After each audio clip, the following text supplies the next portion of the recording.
ইউজিসির নির্দেশিকা অমান্য করে ইন্টারমিডিয়েট পরীক্ষা যদি ইউনিভার্সিটিগুলো নেয় তাহলে কি কি সমস্যা হতে পারে স্টুডেন্টসদের এবং ইউনিভার্সিটির ক্ষেত্রে, সেটা এই ভিডিওতে আমি ডিসকাস করতে চলেছি। 2020 সালে ঠিক এরকমই একটি সিচুয়েশন তৈরি হয়েছিল যেখানে ইউনিভার্সিটি গ্র্যান্ট কমিশনের একরকম নির্দেশিকা ছিল এবং ইউনিভার্সিটিগুলো ঠিক সেটার উল্টোটা করতে চলেছিল। তবে সেটা উল্টোটা ইউনিভার্সিটি করেনি। ইউনিভার্সিটি গ্র্যান্ট কমিশনের এক এক সময়ে এক এক রকমের নোটিফিকেশন আসে, যেটা সত্যি বলতে গেলে খুবই কনফিউজিং একটা ব্যাপার চলে আসে। প্রথমে ইউনিভার্সিটি গ্র্যান্ট কমিশন একটা নির্দিষ্ট নির্দেশিকা দিয়ে দেয়, তারপরে তারা আবার সেই নির্দেশিকার উপরে নিজেরাই স্টেবল করতে পারে না, পরবর্তী ক্ষেত্রে আবার সেটাকে পরিবর্তন করতে বাধ্য হয়, যার কারণে সমস্যায় পড়ে স্টুডেন্টস থেকে ইউনিভার্সিটিগুলো। এবছরও ঠিক সেরকমই একটা ব্যাপার চলে এসে 16 জুলাই ইউনিভার্সিটি গ্র্যান্ট কমিশনের পক্ষ থেকে ইন্টারমিডিয়েটদের জন্য একটি নির্দেশিকা প্রদান করা হয়েছে, যেখানে বলা হয়েছে ইন্টারনাল মার্কস এবং পূর্ববর্তী সেমিস্টারের মার্কস দিয়ে এই পরীক্ষাটাকে উতরে দিতে হবে বা প্রমোশন করিয়ে দিতে হবে। কিন্তু রাজ্যের উচ্চশিক্ষা দপ্তরের নির্দেশিকা মেনে ইউনিভার্সিটিগুলো পরীক্ষা নিয়ে নিয়েছে। এখন এই পরীক্ষা নেওয়ার ফলে ইউজিসির নির্দেশিকা তো অমান্য করাই হচ্ছে। ইউজিসির নির্দেশিকা অমান্য করলে কি কি সমস্যা হতে পারে, রাজ্যের শিক্ষামন্ত্রী ব্রাত্য বসু কিন্তু অলরেডি জানিয়ে দিয়েছিল যে ইউনিভার্সিটিগুলো স্বাধিকার রয়েছে, তারা পরীক্ষা নিতে পারে বা তারা তাদের ইচ্ছে মতো এক্সামিনেশনের যে ব্যাপারটা সেটা মেনটেন করতে পারে। কিন্তু ইউজিসির বেশ কয়েকটি ব্যাপার রয়েছে যে ব্যাপারগুলো না জানলেই নয়, যে ব্যাপারগুলো জানাটা জরুরি। ইউজিসি এই নির্দেশিকা বা গাইডলাইন অমান্য করলে ইউনিভার্সিটির বিরুদ্ধে কি কি ব্যবস্থা নিতে পারে এবং তার থেকে স্টুডেন্টসরা কি কি ক্ষতির সম্মুখীন হতে পারে।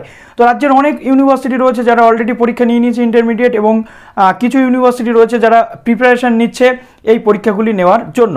তো আজকের এই ভিডিওতে সেই বিস্তারিত আলোচনাটি আপনাদের সামনে আমি তুলে ধরতে চলেছি, যেখানে university grant commission in future এরকম কি কোনো সমস্যার সৃষ্টি করতে পারে দেখে নেবো আজকের আপডেটটিতে। তো যারা এই চ্যানেলে নতুন আছেন অবশ্যই চ্যানেলটিকে সাবস্ক্রাইব করে বেল আইকনটি প্রেস করে দিন, যাতে সমস্ত এডুকেশনাল আপডেটগুলো টাইম টু টাইম আপনারা এখান থেকে পেয়ে যান, এবং ভিডিওটিতে অবশ্যই একটি লাইক করে দেবেন। ইউজিসির নির্দেশিকা মেনে পরীক্ষা নিতে নির্দেশ মানতে বাধ্য ইউনিভার্সিটিগুলো, নির্দেশ অমান্য করলে কড়া পদক্ষেপ করতে পারে ইউজিসি। বিশ্ববিদ্যালয়ের অনুদান বন্ধ সহ অর্থাৎ গ্রান্ট বন্ধ হয়ে যেতে পারে, অ্যাফিলিয়েশন ক্যান্সেল হতে পারে এবং আরও বড় কড়া শাস্তি দেওয়া হতে পারে। সেক্ষেত্রে সংশ্লিষ্ট যে পরীক্ষা হয়েছে তার ফলাফলকে মান্যতা নাও দিতে পারে ইউনিভার্সিটি গ্র্যান্ট কমিশন। অর্থাৎ যে ইন্টারমিডিয়েট পরীক্ষা হচ্ছে ইউজিসির নির্দেশকে অমান্য করে সেই পরীক্ষার সার্টিফিকেট বা সেই পরীক্ষার যে রেজাল্ট তার মান্যতা বা স্বীকৃতি নাও দিতে পারে ইউনিভার্সিটি গ্র্যান্ট কমিশন। অর্থাৎ একটা ক্যান্ডিডেট গ্র্যাজুয়েশন কমপ্লিট করলো, তার সার্টিফিকেটের কোনো ভ্যালু থাকলো না এবং বিশ্ববিদ্যালয়ের দেওয়া সার্টিফিকেট বা মার্কশিট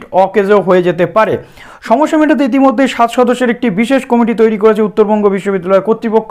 অর্থাৎ নর্থ বেঙ্গল ইউনিভার্সিটি আগেই পরীক্ষা নিয়ে নিয়েছে এবং অন্যান্য ইউনিভার্সিটিগুলো কিন্তু প্রিপারেশন নিচ্ছে। সেই কমিটির এবং এই যে সমস্যা, এই সমস্যা মেটানোর জন্য 7 সদস্যের একটি কমিটি তৈরি করেছে উত্তরবঙ্গ বিশ্ববিদ্যালয়।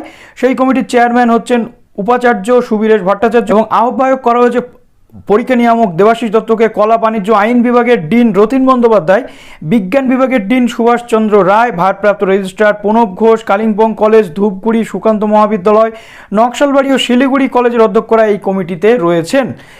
সোমবার উপাচার্যের দপ্তরের কমিটির প্রথম বৈঠক হয় এবং এই বৈঠকে ইউজিসির নির্দেশিকা মেনে ফলাফল প্রকাশ করার জন্য কী কী পদক্ষেপ করা উচিত তা নিয়ে বৈঠকে আলোচনা হয়েছে। বিশ্ববিদ্যালয়ের সূত্রে খবর, ইউজিসি নির্দেশিকা জারি হওয়ার 1 সপ্তাহের বেশি সময় পরে উত্তরবঙ্গ বিশ্ববিদ্যালয় অন্তর্বর্তীকালীন সেমিস্টারের শুরু হয়। কেন নির্দেশ পাওয়ার পরেও পরীক্ষা নেওয়া হলো, ইউজিসি সেই প্রশ্ন তুললে কী ব্যাখ্যা দেওয়া হবে তা নিয়ে চিন্তায় পড়েছেন বিশ্ববিদ্যালয়ের আধিকারিকরা। এটা কিন্তু খুবই ইম্পর্ট্যান্ট। ইউজিসির নির্দেশ মেনে আমরাও বলেছিলাম যে ইন্টারমিডিয়েটদের পরীক্ষা হয়ে যাওয়া উচিত, কেননা একটা নির্দিষ্ট প্রসেসের মাধ্যমে এই বিষয়টি চলছে। কিন্তু তারপরে ইউজিসির নির্দেশিকা চলে আসে এবং নির্দেশিকা চলে আসার পরেও বিশ্ববিদ্যালয়গুলি পরীক্ষা নিয়েছে। কিন্তু ইউজিসি যদি কোনো ব্যাখ্যা দাবি করে তাহলে কি দেবে, সেই ব্যাখ্যাতে ইউনিভার্সিটিগুলো কিন্তু এই নিয়ে চিন্তায় পড়েছে। তবে বিষয়টি নিয়ে খোলসা করে কিছু বলতে চাইছেন না তারা। প্রণব ঘোষ বলেন, ওই বিষয়ে যা বলার পরীক্ষা নিয়ামক বা কন্ট্রোলার অফ এক্সামিনেশন বলবেন। এখানে কিন্তু কন্ট্রোলারেরও একটা বিশেষ ভূমিকা রয়েছে। পরীক্ষা নিয়ামকের বক্তব্য, ইউজিসির নির্দেশিকা মেনেই ফল প্রকাশ করা হবে, তার জন্যই বৈঠক করা হয়েছে। তাহলে ইউজিসির নির্দেশিকা মেনে যদি ফল প্রকাশ করা হয় তাহলে পরীক্ষা যেটা দেওয়া হলো সেই পরীক্ষার রেজাল্টটা কিভাবে পাবলিশ হবে। অর্থাৎ ইন্টারনাল পরীক্ষার রেজাল্ট এবং পরবর্তী পরীক্ষার রেজাল্ট মেনেই রেজাল্ট তৈরি করা হয়, তাহলে স্টুডেন্টসদের পরীক্ষাটাও বা নেওয়া হলো কেন, এটা কিন্তু একটা প্রশ্ন থেকে যাচ্ছে। তার জন্যই বৈঠক করা হয় যে ইউজিসি নির্দেশ কার্যকর হলে কলেজগুলিতে নম্বর বিভাজন নিয়ে বিভ্রান্তি তৈরি হতে পারে। তার জন্যই বৈঠক করে পদক্ষেপ করা হচ্ছে। পরীক্ষা তো হয়ে গিয়েছে, সেক্ষেত্রে আভ্যন্তরীণ মূল্যায়নটা কীভাবে হবে, এক্সটার্নাল পরীক্ষা যেখানে হয়ে যায় আভ্যন্তরীণ মূল্যায়ন কীভাবে হবে, বা যে আভ্যন্তরীণ মূল্যায়নের যে জায়গাগুলি ছিল ইন্টারনাল মার্কস বা ইন্টারনাল এভালুয়েশন যেটা হয়েছিল সেটা কি এর পক্ষে যথেষ্ট হবে? যে পরীক্ষা নেওয়া হয়েছে সেটাকেই বা কীভাবে আভ্যন্তরীণ মূল্যায়ন হিসেবে দেখানো হবে? ওই পরীক্ষাকে আদৌ আভ্যন্তরীণ মূল্যায়ন বলা যায় কিনা, পরবর্তী সময়ে কোনো আইনি জটিলতা তৈরি হবে কিনা, এই বিষয়ে অসংখ্য প্রশ্নের কোনো উত্তর পাওয়া যায়নি কোনো বিশ্ববিদ্যালয়ের আধিকারিকদের কাছ থেকে। এই পরিস্থিতিতে রাজ্য শিক্ষা দপ্তরের হস্তক্ষেপ দাবি করে কোনো বিশ্ববিদ্যালয় কর্তৃপক্ষ দাবি করেছেন রাজ্যের শিক্ষা দপ্তরের হস্তক্ষেপ, কিন্তু রাজ্যের উচ্চশিক্ষা দপ্তর এই বিষয়ে কোনো কিছুই বলেনি। ইউজিসি নিয়ে তারা কিছুই বলেনি, শুধুমাত্র বলেছে ইউনিভার্সিটির স্বাধিকার রয়েছে।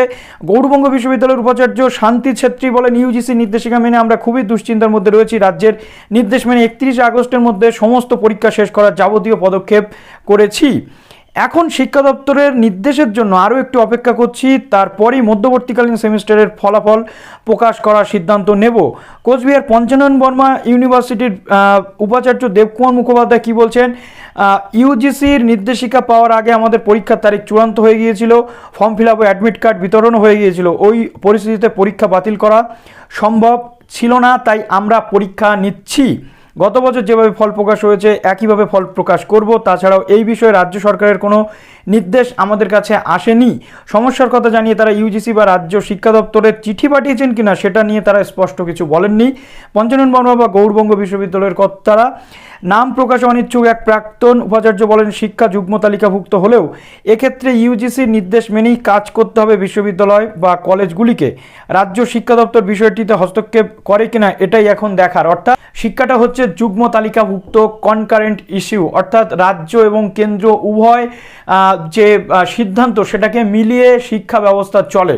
অর্থাৎ রাজ্যেরও সেখানে কিছু ভূমিকা থাকে, কেন্দ্রেরও কিছু ভূমিকা থাকে।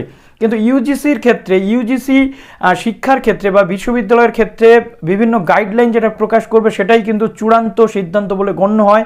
এটা আমরা 2020-তেও দেখেছি। এখন ইউজিসির সাথে রাজ্যের ইউনিভার্সিটিগুলোর নতুন করে কোনো সমস্যার সূত্রপাত হয় কিনা, যে স্টুডেন্টসরা কতটা সাফার করে সেটা কিন্তু দেখা। পরীক্ষা যেহেতু হয়ে গেছে, আমার মনে হয় না স্টুডেন্টসদের আর কোনো সমস্যা থাকবে বলে।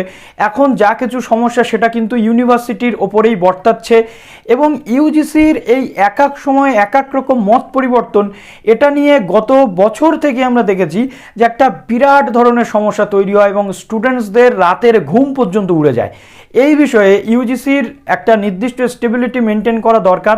একটা সময় একরকম ডিসিশন, আর ঠিক 1 মাস 2 মাস পর বা 1 বছর পর আবার সেই সিদ্ধান্তের পরিবর্তন, এটা কিন্তু একটা সর্বভারতীয় সংস্থা হিসেবে ইউজিসির কাছ থেকে প্রার্থনা নয়, বা আমরা কাম্য করি না, বা ইউজিসির কাছ থেকে আমরা এক্সপেক্ট করি না। আজকের এই আপডেটটির মেন উদ্দেশ্য হচ্ছে যে সমস্ত ক্যান্ডিডেটরা এক্সাম দিতে চলেছে প্রিপারেশন নিয়ে, তাহলে তাদের পরীক্ষার দেওয়াটা কি বৃথা হতে চলেছে, কি বলছে আগামী দিনের ভবিষ্যৎ, সেটা দেখে নেব। এর পরের কোনো আপডেট এলে অবশ্যই এটা নিয়ে কোনো আপডেট আসতে চলেছে। তো সবাই আপাতত যারা পরীক্ষার জন্য প্রিপারেশন নিচ্ছেন তারা প্রিপারেশন নিন, কেননা ইউনিভার্সিটি ফার্স্ট। আপনাদের কাছে ইউনিভার্সিটি যেটা বলবে সেটাই আপনাদের করতে হবে। তারপর ইউজিসির সাথে ইউনিভার্সিটির সমস্যার সমাধান হয়ে গেলে আপনাদের আর কোনো চিন্তা থাকবে না। তো আপাতত পরীক্ষার জন্য প্রিপারেশন নিন, পরীক্ষা হলে সেভাবে আপনাদের দিতে হবে। আপনারা এখানে কোনো কিছু বলতে পারবেন না, স্টুডেন্টসদের এখানে আলটিমেটলি কিন্তু কিছু করার নেই। ভালো থাকুন সবাই, অল দ্য বেস্ট।